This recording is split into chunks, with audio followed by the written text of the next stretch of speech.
Hello, I'm Rabbi Elton from the Great Synagogue in Sydney, and welcome to From the Rabbi's Bookshelves. Our author today is Israel Abrahams, one of the most interesting products of Anglo Jewry in the late 19th and early 20th centuries.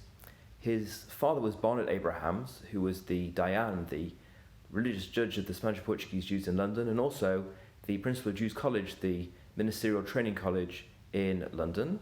Barnet Abrahams died very young, leaving his family behind, including his son Israel. Israel went to Jews College himself and then later taught there, and eventually became the reader in rabbinics at Cambridge.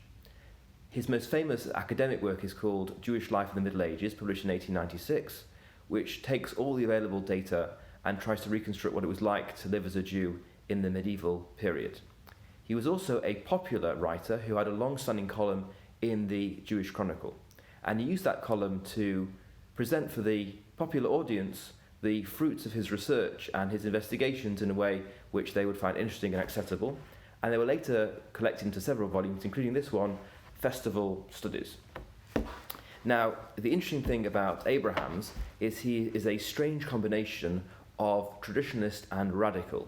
So on the one hand, he comes from this very traditional background, father of Dayan, and association with Jews College, but also he was one of the founders of liberal Judaism in Great Britain. There had been a reform movement in Britain which had become rather moribund in the late 19th century, and in 1902, together with Lily Montagu and Claude Montefiore, he founds the Jewish Religious Union, which is eventually transformed into the liberal Jewish movement in Great Britain. That caused him to have to leave his post at Jews College, but he was at that time at Cambridge and it didn't really bother him. But he carried on writing.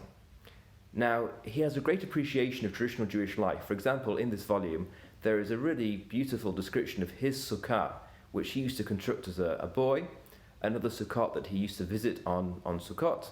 But at the same time, there's also a certain disdain and desire to get away from more traditional Jewish forms. For example, on Shavuot, on the festival of Pentecost, there is a long Aramaic poem which is read just before we read the Torah, before we read the Ten Commandments on that festival. And it's called Akdamut, it has a special melody, and he writes about it as a piece of poetry, and he says this: "It is, I admit, easier to perceive the poetry and beauty of this composition now that it no longer holds a place in the liturgy of one's own synagogue. Barbarous in form and grotesque in subject matter, this composition nevertheless has charms."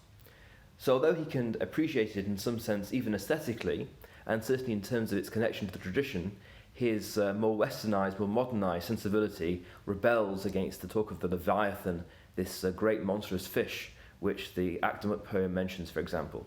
So he has this ambivalent relationship with tradition. He wants to think about it, engage with it, study it, but he doesn't quite want it in his own life, certainly not in his own synagogue.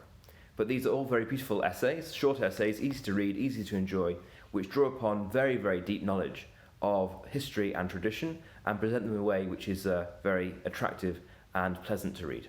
Thanks for joining.